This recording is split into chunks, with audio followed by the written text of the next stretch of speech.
Good evening.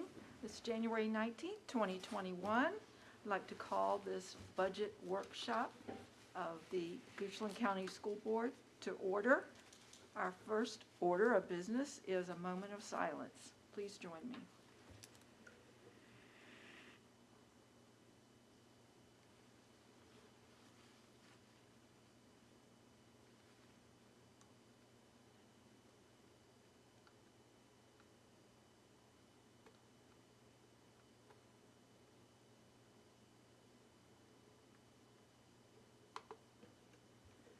Thank you.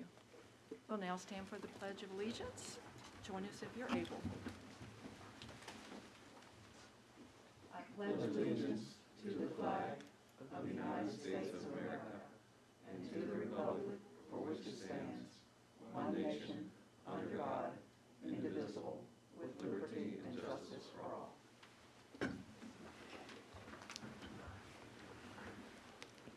Thank you. Good evening to everyone. Our next order of business is to adopt the proposed agenda. Board members, are there any additions or amendments to the agenda? Madam Chair, I would like to have an item on there concerning a budget line item that I would like the board to take a look at and add to the to our budget items going forward. I don't know if this is the best time to do it, or is it a better time to? Is this something that we could bring up during our discussion? We certainly can. Okay. That'll be fine. All right. Other than that, then, I move that we accept the agenda as added before us. Second. Thank you. I have a motion and a second to approve the agenda as presented this evening. All those in favor, say aye. Aye. All those opposed?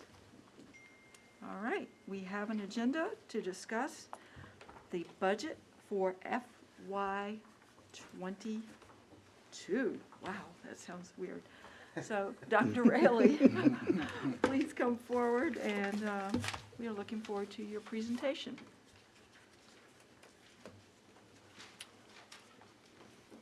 Thank you, and good evening, board members. So, want to spend some time today working through some additional detail to what we talked about when we were together last week in this room. And so, using that funnel approach, we started out here pretty broad and general, and then we're going to start to narrow it down a little bit more today, and then even more and significantly much more when after we give my recommended proposal to you for next week, and then after that we'll narrow it down for your consideration and ultimate approval. So we're making progress in that. And so what you're going to see this evening is you're going to see some similarities to what we talked about last time, but you're going to see dollar figures attached to some of this. And so the reason why we leave the dollar figures off in the initial conversation is because we didn't want to get bogged down in cost. We wanted to talk philosophically about what really are our needs. And sometimes it's just human nature when you start to attach dollar figures to things, you start to kind of just narrow down on the price rather than looking at whether or not that's truly reflective of the strategic needs of our school division. So we're taking that step today. You're going to see more conversation about Tier 1 needs, not as much Tier 2 needs. So we're going to, again, narrow down a little bit more. We have a clearer picture on some revenue and some more detail about some of the federal CARES Act funds that we expect to receive. So again, want this to be conversational. Want to hear what is on your minds, because ultimately I'll be giving my recommendation to you for your consideration, and still you have an opportunity to change that after I give my recommendation to you, but want to make sure that where we can get alignment between your thought and what I'll share with you in this room next Tuesday night. All right, so when you talk about alignment, you approved a strategic financial plan, which again is a plan.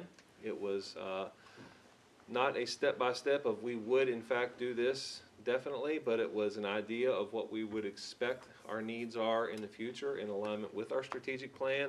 And so what you saw last week, and again you're going to see this evening, is in alignment with what we see is going to build the foundation for our continued work together over the course of the next several years. And that's opportunities for equity, that's opportunities to take a look at what we may be doing from a distance learning standpoint, opportunities to make sure that we are meeting the needs of our students and providing additional opportunities for them, specifically through the use of summer school. We talked a little bit in this room last week about internet and access to internet and what that may mean for us, and there's some dollar figures associated with what that cost could be and how we can potentially fund that in the future. From a position standpoint, there's alignment with the initiatives related to our personnel, specifically a social worker, salary improvement for our employees, and then health insurance benefits for our part-time employees, and then opportunities to make sure that we're attracting the best and most highly talented individuals into our school division in the future. So if you would go back and compare that strategic financial plan side by side with what we talked about last week, talk about tonight, and then again next week, there are similarities, there's alignment. So I think that's important, and we just start off with that. And so much like we did last week, I want to break in the conversation into 4 different categories, starting specifically with salary and benefits, and then we'll work through some of the other needs that we have as a school division moving forward. So as we said last week, and is reflected in your policy, it is the goal of the Goochland County Public Schools to become the leader in overall compensation in the Richmond metro region. And we discussed that overall compensation is not just salary, but it's all the other things that we provide to our employees, including health insurance and retirement and group life and an iPad and a laptop and an environment where they are trusted, and an environment where they have autonomy, and some of those other things that you can't necessarily measure with a dollar figure, but ultimately we need to make sure we're providing a competitive wage so folks have gas in their gas tanks and milk in their refrigerator and are able to take care of their needs. And so to attract the best, we then make sure that we have a competitive salary. And so salary improvement at a 3% rate for across the board increases for all of our employees, as you can imagine, is the most significant investment that we'll be making in this budget, and probably the highest price tag that you will see this evening. And that's $711,000 in new expenses year over year compared to where we are right now. So I wanted to attach a salary figure to that. We're going to dig deeper into specific revisions to the teacher salary scale. And I've had the opportunity to talk with some colleagues about what they're thinking about as well. And this is a topic of conversation in school divisions in the region. We have compression issues. I'd like to be able to fix the middle part of my scale where we're not competitive. And I'd like to be able to do some things for employees to be able to retain them. And so we are not alone in this. I know that there's a school division to our northeast where their superintendent is presenting his budget this evening. And I know that this same conversation is being held in a boardroom close to you. So it is a topic of conversation amongst our colleagues, and we just need to make sure that we are being as competitive as possible. And then I shared with you last week that we are expecting a 0% increase in our health insurance premiums. And typically, at this point in time in the year, we're talking about a minimal increase, thankfully. There's some school divisions that have gone through double-digit increases in the past. We've been blessed with really strong results. So I'm at the point in time now where, rather than saying, board members, I think it's going to be 3, and then we come in at a 0, I'm at this point in time confident in saying that we're going to be looking at a 0% increase. And so this is not final, so I'll give myself a little bit of leeway, but at this point in time, we sit here today, believe that we are not going to have any increase in our health insurance premiums. As we discussed last year, we have recognized what we need to do from an attraction and retention standpoint for our part-time employees. And then specifically this year, we know what those individuals have done. They have recreated their job description. They've done things that they never thought that they would have to do, as they have served meals and served in learning labs and transported students in some challenging situations. And so in order for us to provide health insurance at the full-time rate for our bus drivers and food service employees who are considered full-time, and insurance at a part-time rate for those part-timers who are truly defined by policy as less than 29 hours, price tag associated with that is $105,000. And so another employee-friendly benefit is what we did this past August for our employees who live outside of the school division but choose to bring their children to our schools. The board at that time waived tuition payments for those individuals, and so we did not account for it on the revenue side for our preschool students, and so this is a little bit of a loss in revenue, but just wanted to be transparent there. But still recommending that that's the direction that we go in the future. We have worked hard over the course of the past several years to have salary scales with a sound structure. Salary scales where there were definitive increments from top to bottom. Salary scales where the differential between the bottom and the top was significant. We still have ultimately a lot of work to go, because even at a 24% differential from step 0 to step 24, it's increasing slightly with this draft that you see in front of you, but the industry standard is as much as 50 or 60% of a differential between 0 to 30. We may not ever see that in our lifetime. We can only work towards getting that in time, but this is a minor step in the right direction. So what you see in the yellow column is a differential of 0.7 in between most of those steps. There is a 0.8 or a 0.9 thrown in there, and the reason that that had to be arbitrarily adjusted is so that those individuals would get at least a 3% salary increase from 1 year to the next. And so you can see in that far right-hand column where there is no number that is less than 3. And in full transparency, there would be individuals as we transition from the old scale to the new scale, where there would be folks who would get more than 3%, some who would get as much as 4.5, 4.6%. It would be individualized based on where they are on that salary scale. This is the same concept that we agreed to last year at this point in time, but unfortunately we're not able to fund it. And then the average salary increase for the average teacher in our school division would be 4.3%, which is extremely significant. And if we're able to fund this, I think is something we could certainly be very proud of as we work to close that gap between where we are and where we want to be in our market. So I'm going to pause there because this is a significant discussion points. Mr. Wright. Madam Chair, if I may. Absolutely, conversation. So that range, the average is 4.3. Averages are deceptive. So that range is going to be 3 to 4.7 or 5, roughly?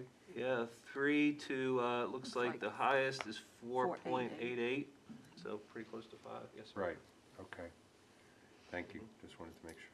That's Yeah, and awesome. what we've done an analysis of is, and you'll see this on the slide for next week, is about 65% of our workforce, teaching workforce, is ranging from like that 4.36 to that 4.8. I mean, that's the bulk of our workforce that has a higher increase in that band. Dr. Raley, thinking about the concept that this represents, and thinking about what we did last year, are these figures very different from what we looked at last year, or? They're very similar. What we did is, I'd have to go back and look at the draft. I believe last year's draft, steps 0 and 1 were the same, I think. Or at least that's where we landed in May when we finally adopted everything. So we had to adjust steps 0 and 1 so that there was in fact a differential there. But in order to keep it at a reasonable cost, we knew what we had to fit into the budget. And so this is a little more expensive than it was last year. Okay. But you're looking, I think the differential between the steps was 0.7 last year, as is this year. Thank you. Dr. Riley, can I just make one point? Sure, on that? please, please. So to create the differential between step 0 and 1, it added an extra 0.7. So that's why it became a little bit more expensive for us this year to keep that differential when we consolidated the 2 steps. Is that carried throughout the scale? Once you started at the top, it just exponentially So last year increased. was about 100,000 and now it's going to be 185,000. So it did have a significant impact just to correct that one compression. Okay, thank you. Me. I have a question about the, is it okay to go to Yes, it ma'am, at a time? please, please. Okay, health insurance for our part-time folks. We're going to be paying a portion of that, and they will pay a portion of that, is that correct? Yes, that's correct. And so much like we do currently for our full-time employees, the school division picks up X amount of dollars. The premium is X plus Y. And so the employee is picking up Y. They're picking up that differential in between. Unless you're an employee who is choosing the highest deductible at the employee-only rate, then that's essentially free insurance for that individual. But we would establish a division-wide contribution, and then the employee would have to pick up the differential between the premium and the employer contribution. So at that point, if you're a part-time employee, you're really weighing what you need more of the monthly cash, basically, Yeah. or the health insurance, because it's definitely going to, paying for that health insurance is going to greatly affect what you're taking home. Yeah, you're right, and so that's where we will allow that employee to make choice what is best for them, the choice that is best for them and their family, Okay. which we have found to be a positive when we give choice and voice to the greatest extent possible. It would be similar to what we're currently charging. I believe we already have a part-time rate. Is that correct, Ms. White? That's correct. So we already have that part-time rate established, and I would expect that with a 0% increase, it's gonna be the same, as it is now. But yeah, folks are gonna have to determine, you know, do I take health insurance or not? And there may be employees who work for the health insurance. That happens now, Yeah. and I expect it's gonna happen again in the future. So may I ask, sorry, as a follow-on question to yours, what we're paying, it's a flat, if I remember, like 0.5, what we would be paying. It doesn't matter whether somebody is a 0.7 part-time employee or a 0.6 or 0.5 FTE, you know, there's no scale to that. It's basically part-time gets, you know, 50% of the contribution, full-time gets 100% of the contribution. Is that correct? That is correct. Yes. Okay. Madam Chair, just one question. Do we have an idea of how many folks that would be as far as that would take advantage of this? Yeah, see, this is the magic in budgeting. And so Debbie was in my office today, and we walked through everything, and she said, well, I built it on the assumption that 50% of these employees would take it, and I built it on the assumption that 5 of these employees would take it, and these employees would take it at this rate, and, you know, it's our best guess knowing our employees and history and those kind of things, but ultimately, that's where we either are over budget or under budget once we sit at that enrollment and get folks in and out. But yeah, we've built it on some assumptions behind the scenes. Okay, thank you. So, it is a little bit tricky on health insurance. I because called it it's- magic. Yeah, it's magical. So, especially at the part-time rate, because as Mr. Wright appropriately stated, we only pick up half of the employer contribution when it's a part-time rate. So, where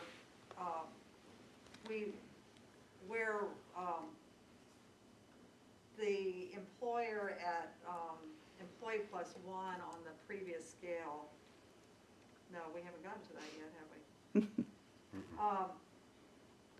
They would pay $268 and we would pay $922. But you have that $922 and now that shifts to that employee. So the employees, the 233 rate now becomes a 729. That's a significant increase. Yes. So, so that employee must really make a decision. Like you said, Ms. Horn, do I take that cash home or do I really need this health insurance program? So we have, as you know, we've shifted some in bus drivers in this budget up to a 6-hour, so they get the full-time rate. So we're really providing a very nice benefit to some of our current part-time employees to try to promote them up so that that becomes more affordable. So, yes, this is not the best option, but it is a viable solution as at least a step in the right direction. And we know that this is wanted by our workforce. We have heard it from time to time, that this would help me keep my job. I would stay here if, or no, by the way, I'm leaving for this school division that does offer it. And so we know the challenges we faced from a recruitment standpoint to be able to fill those seats. Madam Chair, if I may, do we anticipate any issue with affordability for some of the people in this class? The ACA has a rule about affordability.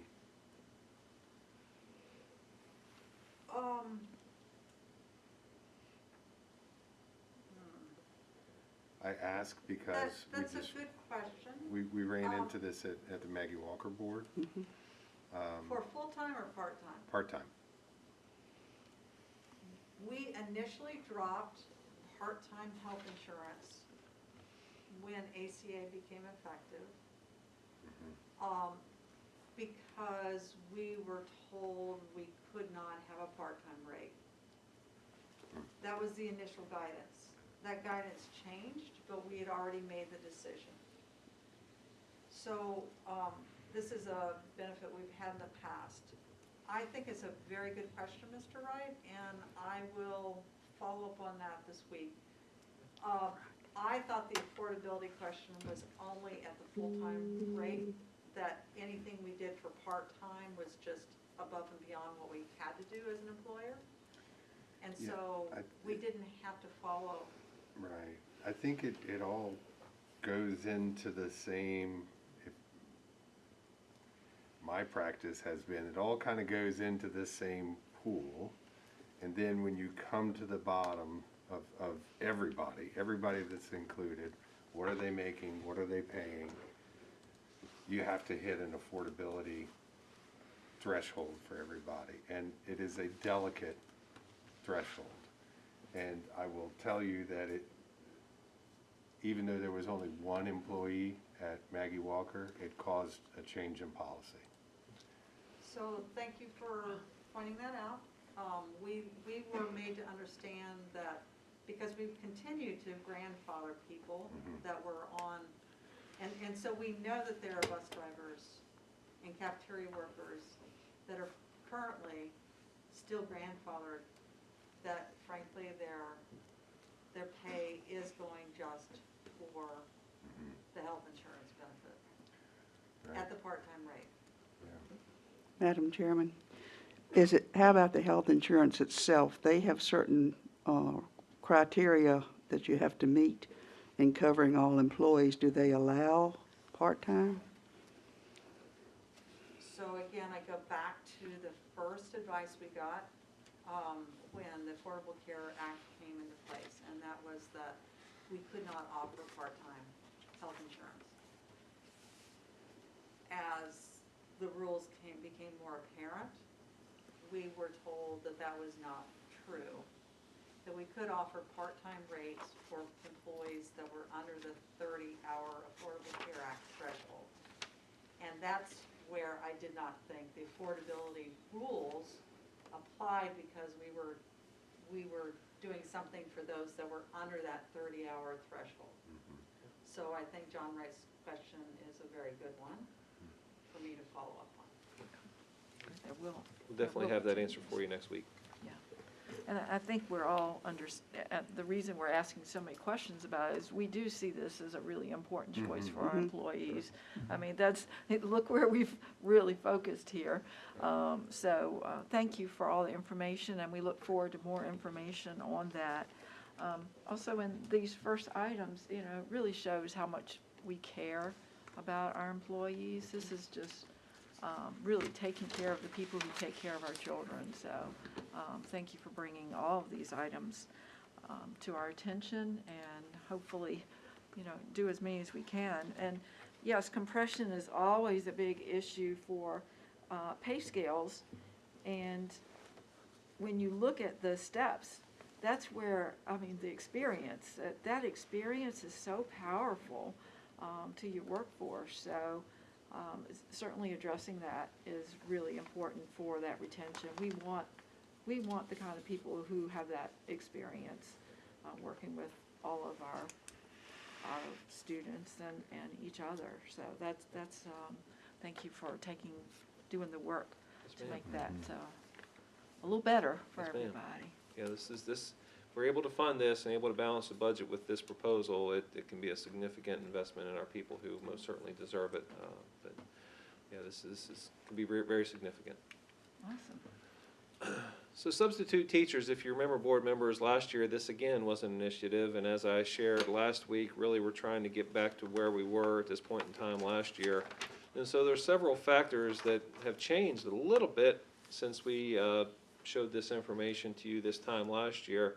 What is similar is the need is still there.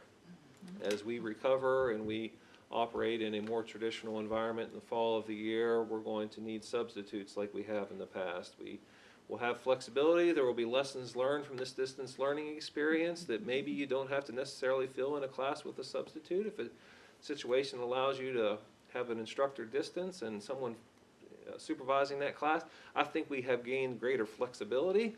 But the bottom line is we're going to have situations where we need to have an individual in that classroom teaching students when the assigned instructor is out. That's not going to go away. So in order to do that, again, we have to make sure that we have a competitive wage for folks, that we can attract folks to come work in our school division, and that we can hold on to our strong substitutes. The substitutes carry on the instruction when the teacher's not there. We need to make sure that we have high quality in that classroom. And so the rates are in black of where we currently are right now, and in red is where we have penciled in pricing at this point in time, and that is increasing the non-degreed substitute teacher rate and the non-degreed instructional assistant rate to $82.50 a day. That has double asterisks next to it because the Virginia minimum wage is going to go up to $11 an hour, or it has gone up to $11 an hour. And so that's, January It's a bad date, it's 1/1/2022. 22. 22. Okay. My bad, sorry. It goes up Here, I to, just changed it. Maybe now. goes up to 950 on, I think it goes up to 950 May. in May. May 1st is $9.50. Yeah, $11 on January 1, right. 2022. Yep. That is wrong. So this budget would be impacted by that, being that that's in the midst Right. of Right. the fiscal year. So, Mr. Wright, thank you for bringing that to our attention. But that's something that we need to pay attention to, and even with what has already been decided, and there may be future decisions that impact the federal minimum wage rate, but it's important that we have that on our radar screen. The degreed rate, we would recommend going to $95 a day, and then increasing the long-term substitute pay from $165 to $190, raising the licensed teacher subs to $112.50, so it's paying a premium for individuals who are in fact licensed, and this is what we discussed at this time last year. And then you can see the impact on the minimum wage increase there for our clerical and cafeteria subs. And we're calling a day 7 hours? Is that, or is it 7.5 hours? For the IAs and the teachers, it's a 7.5 hour day. Okay. When you'll see next week when we go to clerical, they are an 8-hour employee, so they'll be getting $88 for their day. I see. No, that's fine, thank you. So the pool of subs, you're still on subs, so the pool of subs here locally is probably, we probably have those people already working. So by raising it, you're making it more attractive for people to drive a little bit further, perhaps, to increase our pool? Is that the, Yeah, and then building an internal pool too. I mean, we do have a core group of subs who have been loyal to us, but it's always nice to be able to build a deeper pool, especially when the need is going to increase in the future. And so just trying to build more depth on our bench. okay, thank you. We also lost subs during COVID, right? We did. Let's hope that those individuals come back, but they may have already found other employment potentially and maybe working elsewhere. And so, yeah, I mean, we're really going to be starting back at ground zero with building a pool of applicants to be able to fill that void when a teacher's out. Okay, thank you. Great questions. So one of the things that we have experienced this year, which have been positive, and we talked about it a little bit last year, never did move forward with making it as a part of our current budget, and that was the use of permanent substitutes. I will say one of the many reasons we've been successful this year is we have had those individuals who could fill in on the spur of the moment notice and go in and take care of any of the needs that we have in a school. They were there running our learning labs on August the 24th and are still there today filling in when we need them.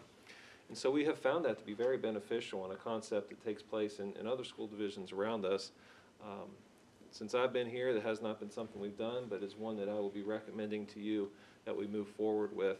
And so there comes at a cost because these individuals are, going to be paid at the recommended rate of $112.50. But then again, we will, they were going to be called and needed anyway. So when you look at the overall cost, it may not be as much as you would think, but It would be a benefited position, so hopefully we will be able to attract quality to these individuals, and that does come at an overall cost of $190,000. So we've projected the ins and outs associated with this concept and see that as the additional cost that we would need to account for in the future budget. Great. These permanent subs, what happens, and I've personally experienced this in another school division, the students, they're a teacher. So you get that transition from teacher to teacher that's much smoother. The teachers know the children. They've been building that relationship. They might know them because their brother or sister saw them yesterday. So there's a lot to be said for a permanent sub who is a part of that school's family. So it looks great for the kids. They feel more secure, which leads them to being able to continue their learning a lot better. Also, with this, you can work this out with VRS if you are a retired teacher. So I know we have some other positions that we're looking at for retired teachers, but a retired teacher could do what they love as one of these permanent subs. So that's another way to think about our talent pool. Yes, ma'am. May I ask another question? I'm sorry. It says here that it's going to be $112.50 per day with benefits. That's inclusive of the benefit cost? No, it's $112.50 And they would get And benefits also. benefits. And, okay, because Yes. I couldn't get to your 190 figure, but that all now makes sense. Yeah, I think that's what I was thinking too. Yep. So, I guess- it's pretty sweet. Madam Chair, just a quick question about the permanent subs. Do they take full advantage of the training sessions like all other teachers within that pool? Yeah, they would be on the faculty. Okay. Yes, sir. Thank you. Great question. Would they be subject in any way to some of the probationary type of contracts? I mean, it's almost like it's a contract, but we're not doing a contract, right? That's correct. They would not be assigned probationary or continuing contract status. Really, they're ad hoc employees, much like Like a letter of instructional agreement. assistant or Okay, limited property rights when it comes to any issues of employment. right, okay. Thank you. Okay, great questions.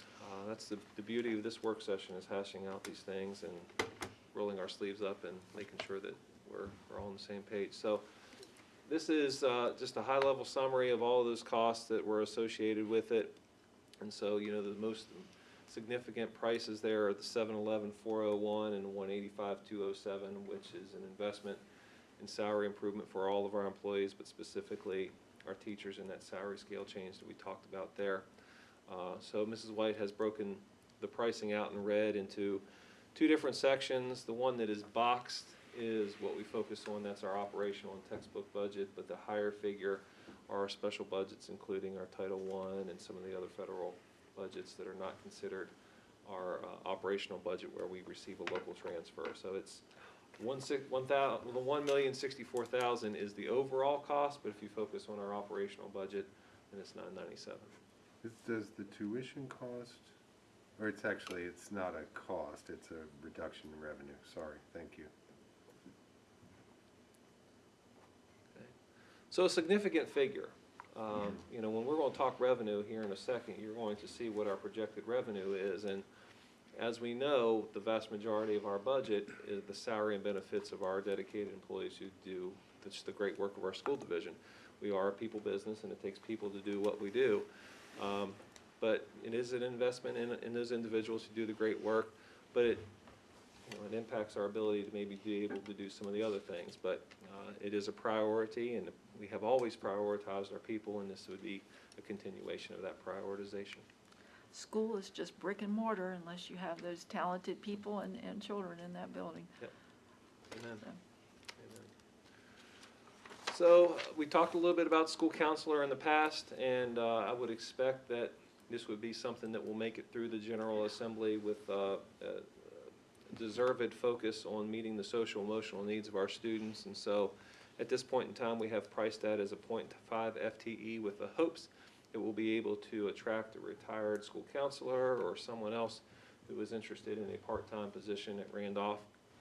Cost of $33,660, and of course, this is where we would allow that individual to choose whether or not they would want to take insurance, and so we have built in a cost of part-time health insurance there. In addition to the 33.6. No. It's included here, okay.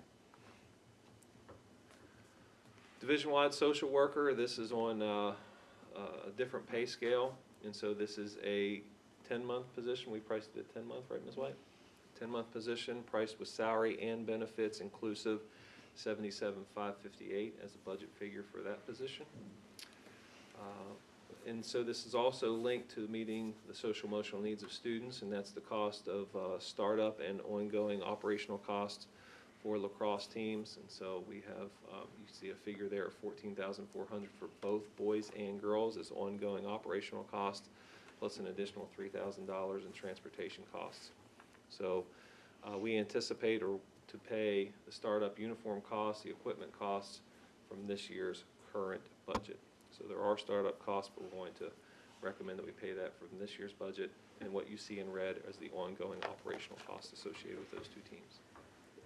The school counselor at .5, if you find that you do not have a large applicant pool, is there a possibility, I know we're going to be talking a little bit later about interventionists, is there a possibility for that person to be 2 part-time positions? I think that the possibility exists, and so we may find that unicorn who's able to do different things. And what we will be recommending to you at this point in time is that we use our CARES Act funds to fund this position, as it's directly related to meeting the social emotional needs of students. But we will need to have a plan to come out of that once the grant funds dry up. So just in transparency, that's how we'll be recommending that we fund it at this point in time. The interventionists will be recommended that we fund those with those same CARES Act dollars, so it would be coming from the same pot of money. Okay. Never know. All right, so personnel, and this is a nice transition into the elementary interventionists, and right now, either 7 or 9, we're still looking at how we may be able to fund some of these with some Title I funds and maybe funding some with the CARES Act funds, but no less than 7 and probably no more than 9 at this point in time. And so this is a price tag of $27,128 each individual. And so you can see how that gets to $190,000 for 7 of them.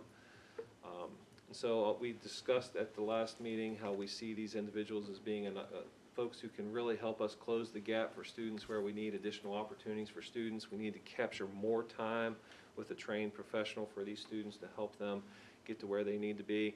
Ultimately, it will be our goal that students are reading by the time they leave 2nd grade. And so this is an intense intervention. This is really dedicating some resources. This is like a blitz. You're not sitting back in prevent coverage and just kind of waiting for things to happen, right? We're going to be aggressive. We're going to get up on the line and we're going to go. We're going to dedicate a lot of resources to try to make some things happen. And so this is kind of a similar approach to that. Cost differential between a middle school science teacher and a middle school special education teacher is that we're estimating that the middle school special education teacher will have their master's degree in a core, and with that comes an additional cost associated with having their master's degree. It's just an assumption that we're building into the budget. Middle school science teacher very well may have their master's degree, and if they do, then that's where we have the ins and outs of our budget to make that happen. But just in case you were wondering why we had a different price tag, that's just a little calculus behind the scenes there. And the cost associated with taking our part-time positions in fine arts, English, and social studies to full-time comes with a higher price tag than you may imagine. And so to take those 3 individuals or those 3 positions, part-time to full-time, is a pretty significant expenditure at $124,000. That's because you're adding additional blocks and they get benefits on top of that. That's where the cost comes in. The extra blocks is not a significant expense. It's the benefits associated with that that really ratchets up the price tag on those positions. you can see why an additional section for CTE is $8,000, because that is just an additional pay and does not change their benefit calculation in any way, shape, or form. So that's one of the things that we're working through as we ultimately present a recommendation to you next week, is how we can maybe massage some of these things, but just want to be transparent in the cost there. Middle school gifted resource and career counselor is a position that was left vacant for this current year for us to balance the budget. And you can see the cost there is similar in nature to the other teaching positions. Awesome. Elementary interventionist would be much like the permanent subs. It would be a person who knows that faculty, knows the teachers, knows the students, and is working at that specific site. Yes, yes, we see a strong relationship between that interventionist, the classroom teacher, and our coaches, ultimately supervised by the principal, and then, our central office team. So we need to create a job description for this individual and be very clear in what we expect for these positions, because there's a level of accountability. My perspective is that these individuals are not carrying walkie-talkies, supervising bus duty, and doing administrative tasks. They're working with kids, and while they're there, they're blitzing. I mean, they're getting after it while they're with those kids. And so we're investing in the short term in these positions because we need to capture some time for folks. And I want them each minute that they are inside the walls of those schools, they're working with kids intensely. But it's a collaboration with those other individuals, making sure that we're pinpoint and prescriptive on what Mrs. Horn needs, what Mr. Quarles needs. Might be different needs, because I'm individualizing my attention to what each child needs. Could this also potentially be a little different clock hours? Maybe a little earlier than school, maybe a little after school, depending on the specific child? And Potentially, as we think about time differently in the future, it may be, it potentially could be a Saturday experience maybe. We're doing some of that with some personal, I'm using a lot of sports analogies tonight. But right now, what we're doing to try to close the gap for our kids is kind of like a personal trainer model, where, kids have their own individual batting coaches, their own individual volleyball coaches. Well, some of our folks who are providing support right now to kids are working with families in the evenings and on weekends. Right. Maybe that happens here, maybe not, but we have flexibility where if these individuals are 4 hours a day, total of 20 hours a week that we're paying them, it may be 8, 8, and 4, where it may be a different slicing and dicing that schedule a different way. Ultimately, it's 20 hours worth of work for our school division. It may be some of it on a Saturday potentially. But we want flexibility, and that's why we really feel strongly that they need to be part-time folks where we can plug and play where we need them. awesome. The part-time positions in fine arts, English, social studies to full-time, this community is loaded with talent. So, and I know that our families really, really support this. You think about our sports teams, but look at the level of performance from all of our fine arts. Yep. And of course, English and social studies are very critical as well. But that's exciting to think that could happen. So thank you for including that. And of course, CTE. Always glad to see more of our CTE. And is there a particular course, or is this part of our new program? Part of the Energy Academy, you're exactly right, Mr. Wright. That's what I So thought. what we need to do is, and that's where the skill of scheduling a master schedule at the high school comes in, is looking at the course requests and looking at the credentials of the individuals and how much space we have, and first request versus second request, and how you can make all that work in there. But this is a direct result of opening up our very first Energy Academy. Okay. So as I stand here, next year, it's going to be maybe 2 additional sections, and eventually this may evolve into a full-time position potentially. But in the short term, knowing that we have competing needs, at least 1 additional CTE section. Thank you. Dr. Haley, for the elementary interventionist, 7 to 9 possibly, among 3 schools, would you anticipate those individuals being assigned to school, or do we need to consider travel costs between, or how might that look? Our hope is that they would be assigned to a school, so that, again, there's that sense of ownership at the school. This is my school, I'm wearing my school's T-shirt, you know, like I'm part of that faculty. There's a sense of belonging associated with that. That's the intent at this point in time. But ultimately, it's gonna be driven by the market Right, to see how many people we can get. okay. Great questions. All great items. All right, so let's transition into the support systems behind all of the things that are going to make that run, or the skeleton, if you will. And so we talked about staggered start times last week, and I had a faculty meeting with a faculty today and started to talk about, I walked through this presentation with them, and so there was nobody that was throwing tomatoes at me through the computer screen. So it's this notion of staggered start and end times is one that we've become accustomed to, and when you talk about why, it's certainly understood that, you know what, we can't get kids to and from school if we don't have the drivers to do that. And even with the initiatives that we've talked about today, we're still going to have a void, and I just do not see us operating pre-COVID transportation routes just because of some of the challenges associated with attraction and retention. So there are some ins and outs associated with this when we stagger start times, and so what we are estimating right now, based on the work that our transportation team has done, is that we would have 15 drivers who are working as 6-hour employees next year versus the current 4 that they are now. And so that would be 15 more 6-hour routes and 15 less 4-hour routes.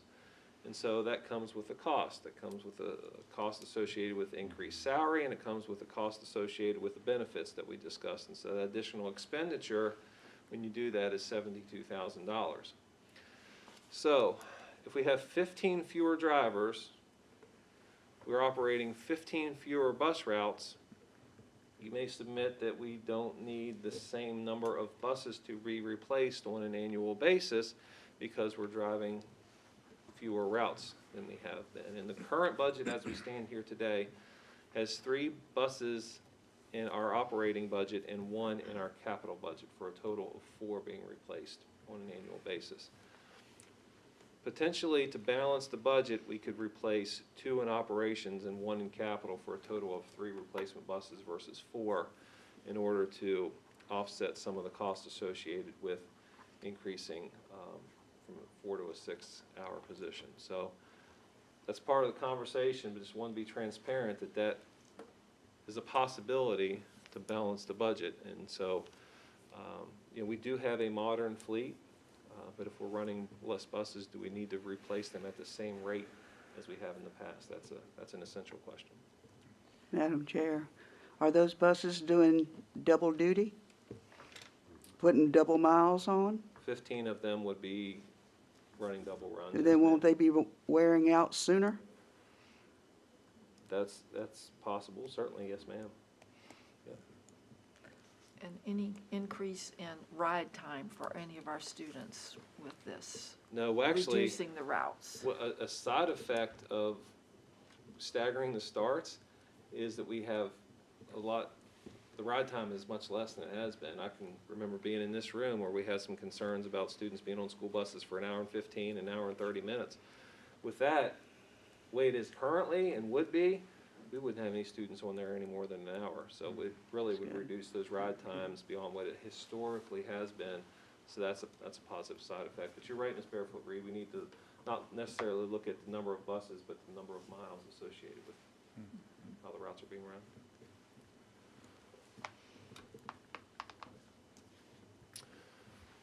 Continued investment in our facilities, and based on requests coming from Mr. Steely and his team, we're looking at a variety of different expenditures, which add up to about $47.7 in additional costs, but that is, you know, protection of the investment that our community has made.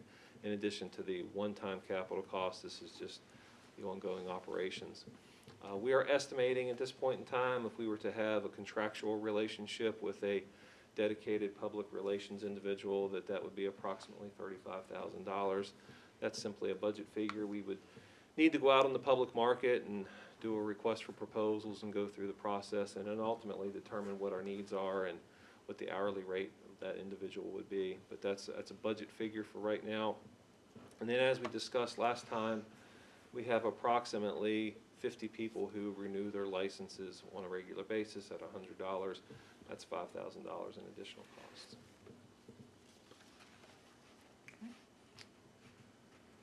And then we talk about strategic abandonment and how can we maybe institute some savings to pay for some of those things that we just discussed, because if you're doing the math in your head, it's starting to add up pretty quickly.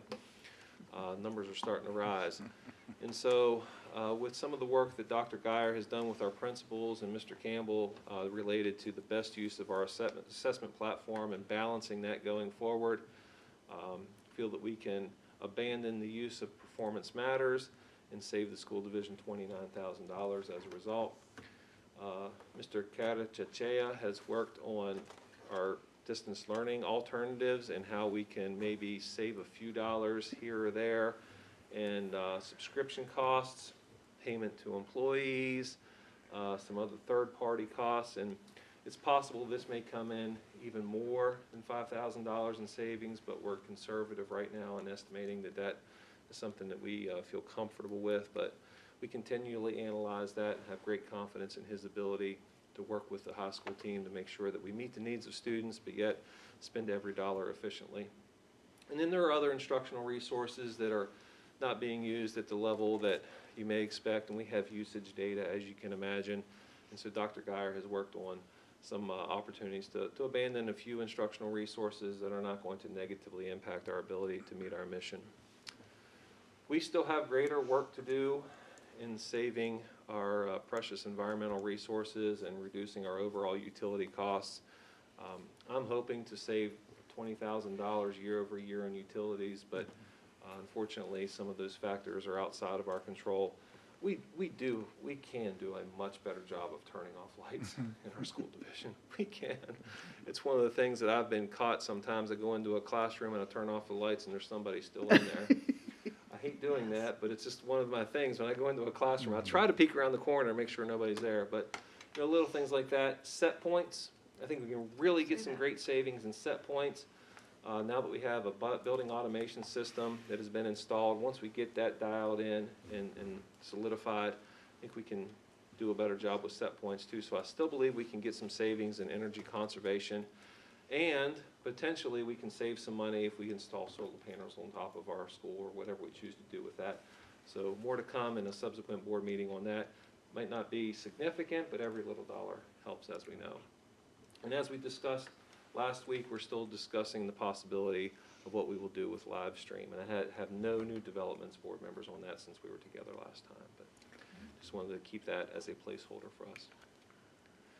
So before I talk revenue, questions, concerns, thoughts? You were talking about paying a licensure fee for the teachers.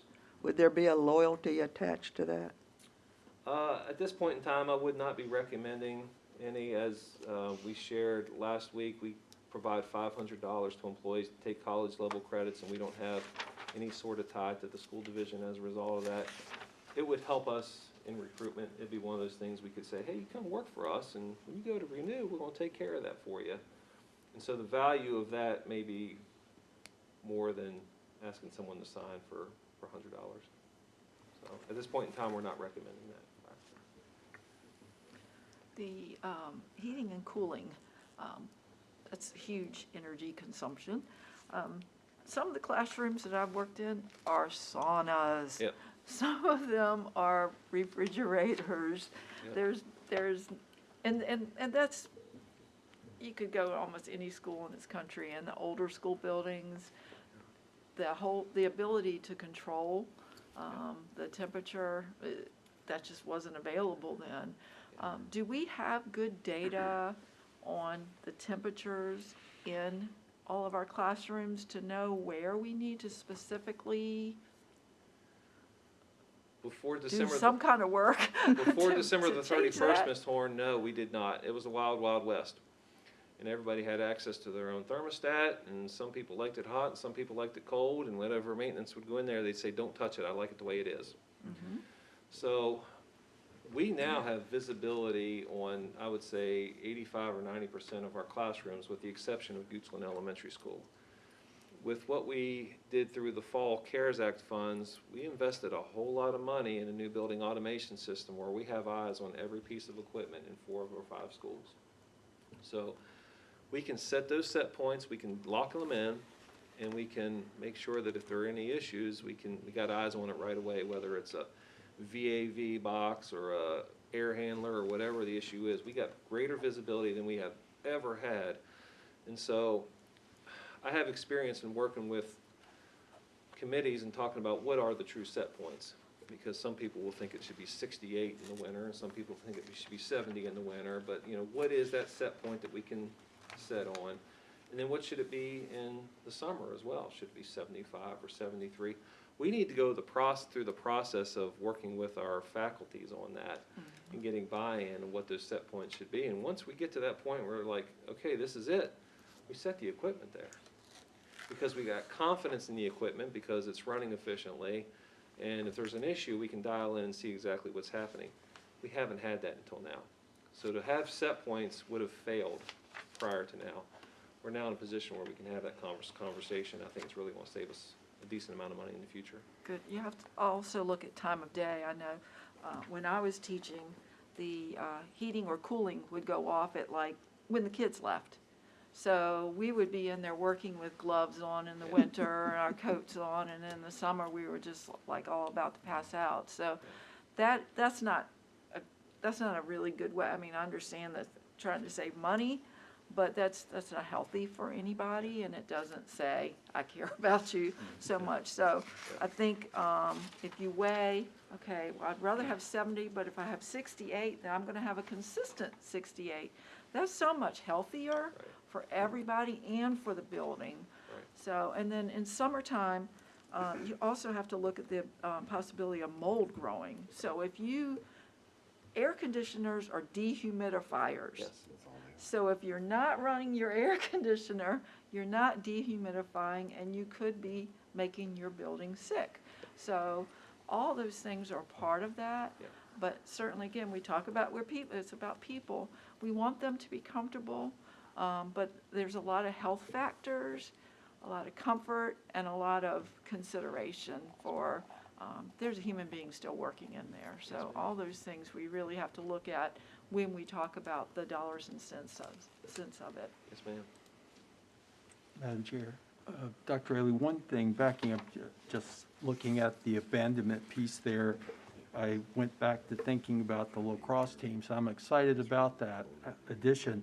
But I'm just curious, are there any sports teams or programs or schedules that are going to be reduced to make room for lacrosse? Or is it just something that we really need and it's a great fit? This is in addition to what we already have and Okay. does not include any reductions. Okay, This thank is- you. This is truly based on student need, and have had many conversations with our athletic leadership and feel that we can schedule field space and practice space and be able to make it work. Great, thank you. Yes, sir. So, those of you who have done math in your head, probably got a figure that you've written down, and you're probably wondering, how in the heck are we going to fund all of this?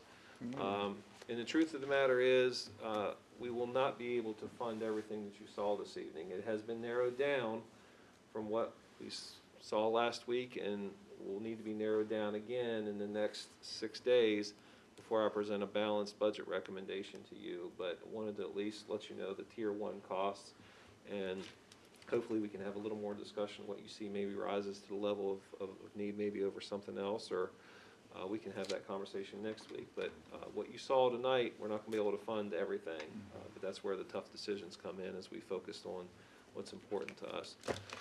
So here's where we are today on our revenue projections. We're based on the information I received from Mr. Young and Ms. Horlacher at County Government.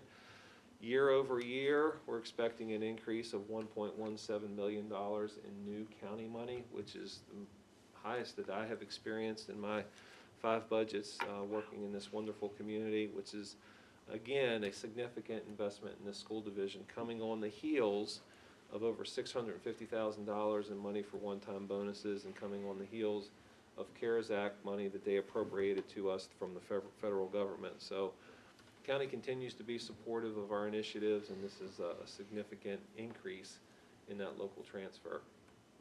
A modest increase in state sales tax, which is the variable that, it's hard to predict. We see signs of a strong economy, but, that's one of the things that hindered us, if you remember last spring when we had to make some significant reductions. So Ms. White works closely with regional colleagues and state colleagues to get to that number. And of course, we have a starting point from what the state gives us in the calculation template.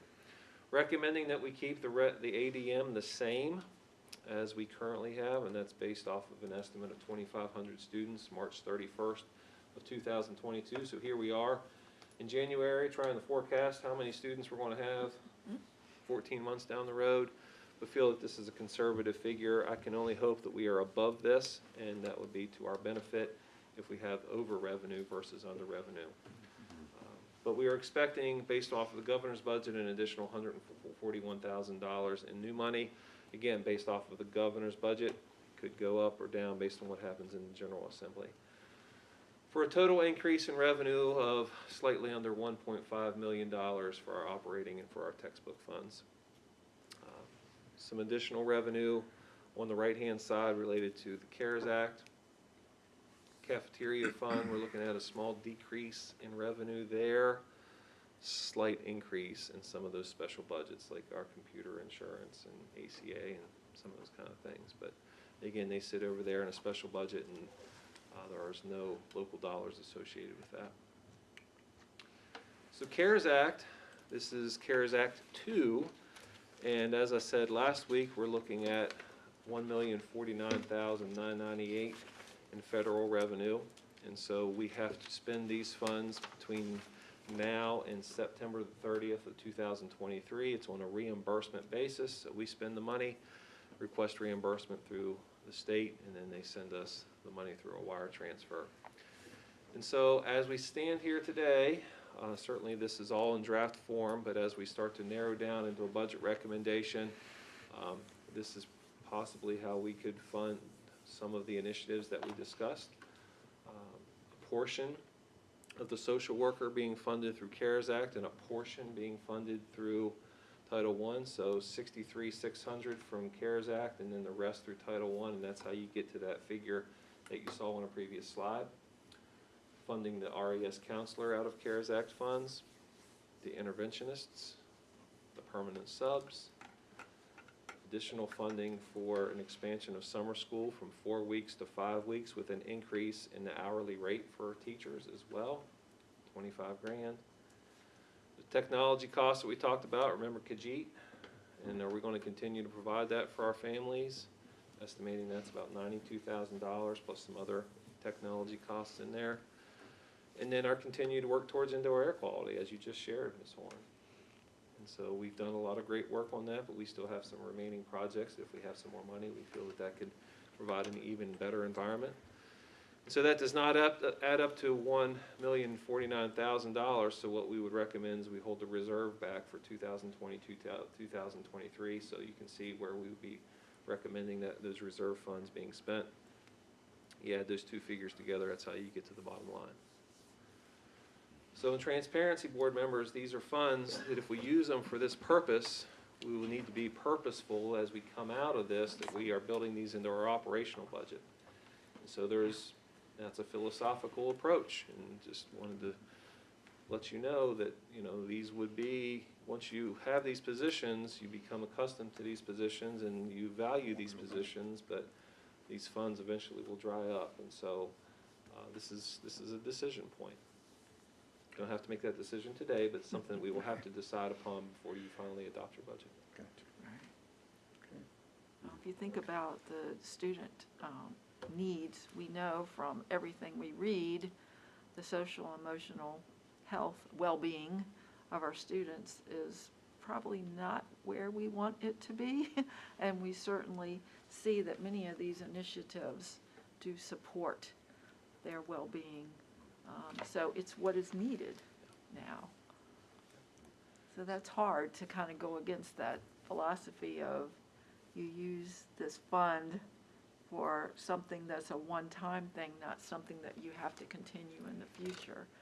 But then you also, this is just a different time we have students with great need, and how do we support them Yeah, so with the looking at, funds we have? right, looking at it a different way, if we were to say, no, we only want to fund the school social worker out of operational dollars, then chances are we wouldn't be able to do it next year. We have to wait another year. So at what cost does that come? Then we go another year without services to students, or, no, we want to fund those permanent subs out of the operational budget. You know, okay, but then what happens next year when you have a need? So that's the push and pull of everything we do to balance the budget. Madam Chair, if I may. It's been a couple of county administrators ago, but there was a time when they took some issue with how we were using what they considered to be one-time funding for ongoing expenditures. And I didn't know whether there had been any communication about that. But just as I see it, we're looking at, you know, going to 22, 23, we're going to have to find $290,000 of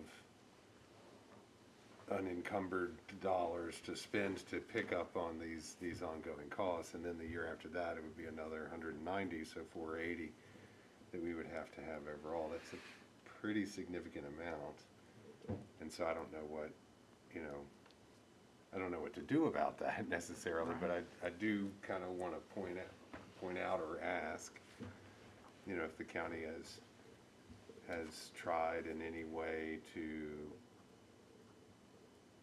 guide, advise, whatever, how we use what these one-time funds.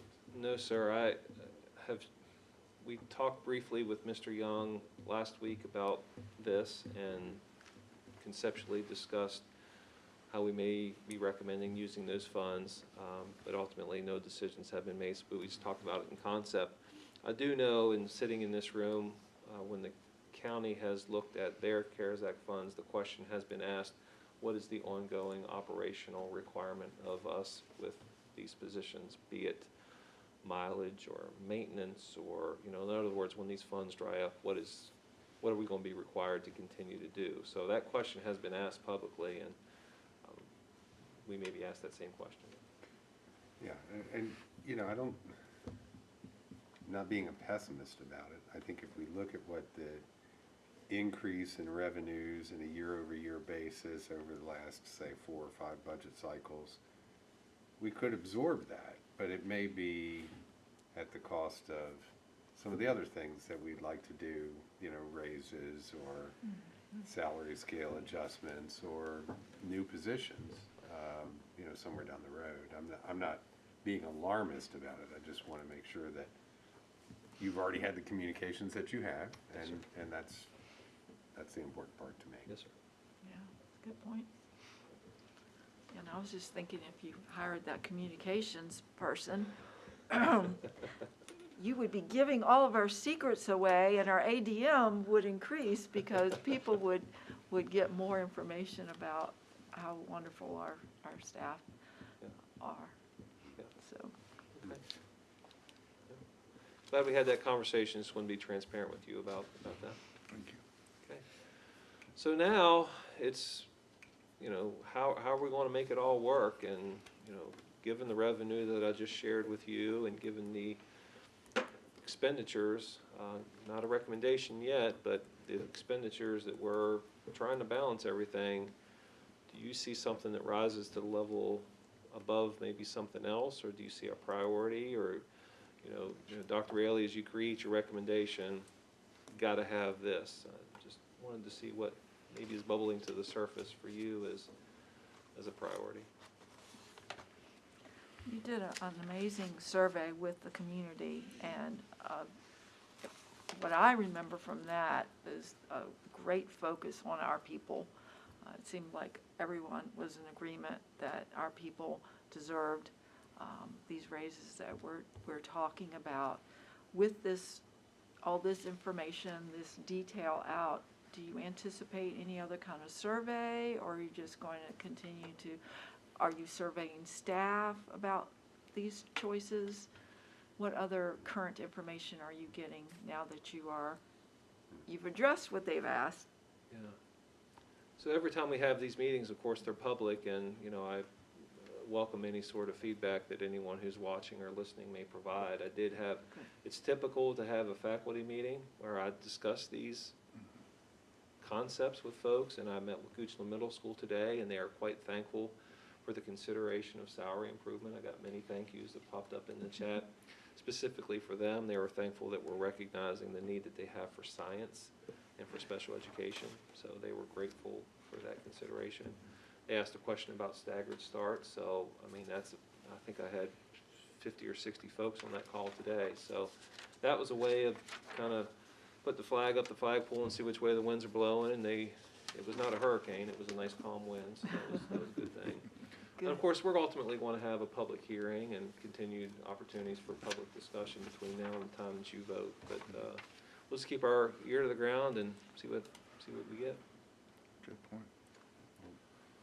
Madam Chair, I don't know that I have a specific set of prioritizations here. To stick with some of your sports analogies, I'm sort of thinking about this as, you know, last four in, last four out type of thing. What are the last four that are in? We got to know that they are, you know, potentially in danger of surviving this budget cycle. And then the last four out, you know, of course, we can't, you know, if we can't quite fund things now, we likely aren't going to be able to do that. So then it's just about putting them in those sort of tiers of what we would do with next dollars, as we have done for years, as we submit it back to the county. Hey, this is what we're going to do with what you've allocated to us, and you know, if we get a few more dollars, this is what we would do with the next one. So I don't know that even if I had a solid idea about what my last four in were, that I would verbalize them at this point. I would want to think long and hard about what the repercussions of those thoughts are. And I've got a few thoughts. I've been taking some notes along the way, but I mean, that's just sort of my thought about, you know, how do we prioritize this? We need to know which, again, first four out, first four in, you know, that's, or you know, next four in, that's what I should have said. But anyway, you understand. Yes, sir. Yes, sir. Thank you. Madam Chair, I don't have any priorities at this point either. One of the biggest things that we are going to have to ensure that we watch out for is this COVID and its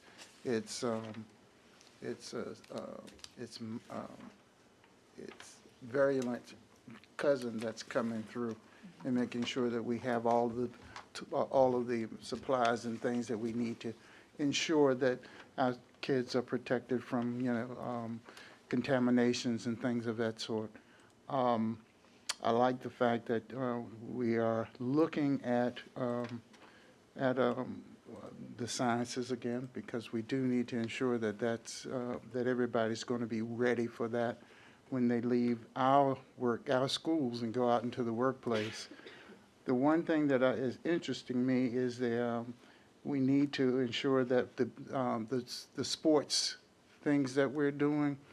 I guess when we were there, I had a question about how many people actually play lacrosse.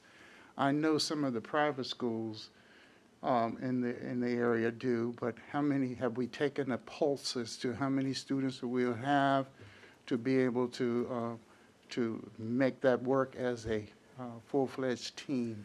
Yeah, great question, Mr. Quarles. And so we've gotten to this point in time really from a grounds-up approach where we had a group of students who organized, and they went and secured $5,000 on their own, and then approached the principal and athletic director and myself to say, hey, we have a core group of girls who are current juniors, and we know that we can field a team, and guess what, we're going to be here next year as well. And so we also know that there's a core group of young men who want to play lacrosse as well. And so I want to get to this in the presentation next week with the Board of Supervisors when we're together, but we're in we are a 3A school now.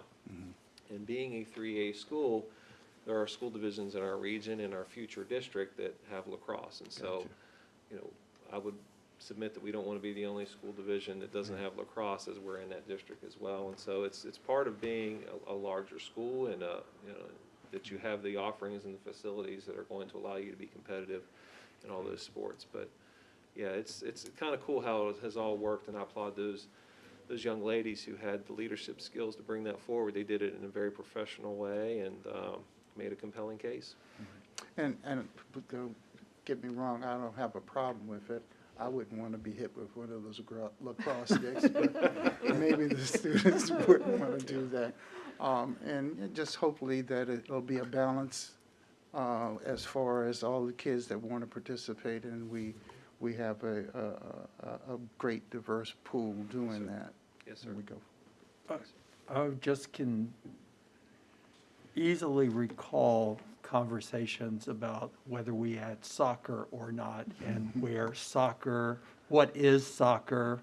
Is it the same as football? All of that years ago. I see this as the start of something that will be as big as soccer is today. Yeah, and you know, it may help us to attract some of those individuals in our community who are maybe private school families now, but Yeah. maybe they come to our school. And it's, you know, it is a nice outlet for students who may not necessarily want to play football, but they like the lacrosse concepts and some of those kind of things. But, yeah, see where it goes. Good deal. Do you want to talk about that? Oh, well, the part that I want to talk about discussion, we as a school division and all, we're always planning, and that's a good thing. That's what we've done very well. One of the things we haven't done over the last years, and that is to look at your school board members' salaries. One of the things that we need to do is to ensure that we use the same rigor of evaluating the funds that you have to be able to go towards that. One of the things with the Code of Virginia 21-32 talks about the salary of members. And what it does is that the board cannot give itself a raise. It can only give itself a raise when the incoming board, let's say, for example, this board will go off in 23 or 22, 24? 23. 23. Yeah, so technically, you have to plan for that July as far as the budget items, so that you can make that recommendation in December for the incoming board, and then the incoming board has to take that, that recommendation and make it codified when they have their organizational meeting. And we haven't done that for, what, 30 years for the school board? If you look at the salaries, and I think that's one of the things that we need to take a look at. Certainly look at the market, see The mar- what the market is. Well, but to your point, I'm not sure that would impact our current budgets. It's gonna be a couple of budgets down the road. Correct. Yeah. But what I wanted to do, Mr. Wright, is to make sure that we get into that mindset. Because what happens is we forget at the end, and then the next thing you know, you've had your organizational meeting, and too bad, too sad from dad, so to speak. You didn't hand off what you You could didn't. have to the next Correct. board. That's 4 years later, you gotta remember it again. Right. So that's why I was indicating a line item for remembrance sake, if anything, going forward. Yes, absolutely, Thank you, Madam Chair. absolutely. So, there's just so many possibilities here. And I love the way that you've approached this with the tiers, and in previous documents and presentations, how you continually go back to our mission, and also our the strategic plan to cite, everything is so purposeful. And the purpose is our people and our children. So thank you for all that work. This is going to be a tough decision. If somebody wins the lottery tonight, please share with Goochland County Public Schools. You could contact Dr. Raley directly. So, we can't ever count on something like that. But I know one thing for sure is that Mrs. White is going to do everything she can to keep those numbers moving in a positive direction for us. And I really thank you and your department for the great job that you do in helping with this forecast. So thank you. Well, I hope that you are pleasantly surprised by what the balanced recommendation will look like. Oftentimes we start here and like, oh my gosh, are we ever going to be able to do that? And by the time we get to a presentation, it's like, wow, I can't believe we're able to do that. So I'm hoping that we have that same reaction in this room next Tuesday night. But I will present you with a balanced budget. Be my recommendation to you for your consideration, and we'll see where we go after that. One more point, sir. Forgot to mention that we have a lot of legislation happening right now. So there are some actions that may be taken that are unfunded. Yeah.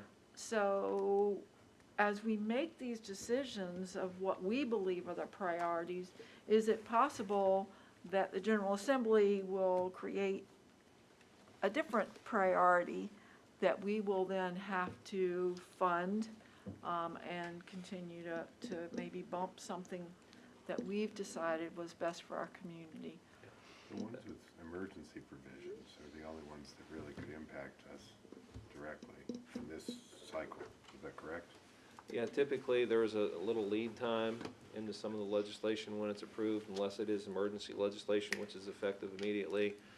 But that variable is in every budget development. Okay. And invariably, we're sitting here trying to predict what's going to happen in Richmond and 14 months ahead. And but you know, that's why we are able to adapt and overcome and find ways to make it happen. And so we do monitor the legislation closely because it does have an impact on what we're able to do and some of the mandated expectations on us as a school division. Okay. Thank you. Excellent. Thank you. Thank you all. Thank you. Thank Thank you. All right. All righty. Put these on so I can see. All right. Board members, do you have any other discussion items? Anyone else? All right. Well, I will entertain I move a to motion adjourn. to adjourn. Madam Chair, I move that we adjourn. A second. All right. I have a motion and a second. All those in favor say aye. Aye. Opposed? Yeah, Yep. sorry. It's such All a right. habit. I'm so sorry. Thank you. Such a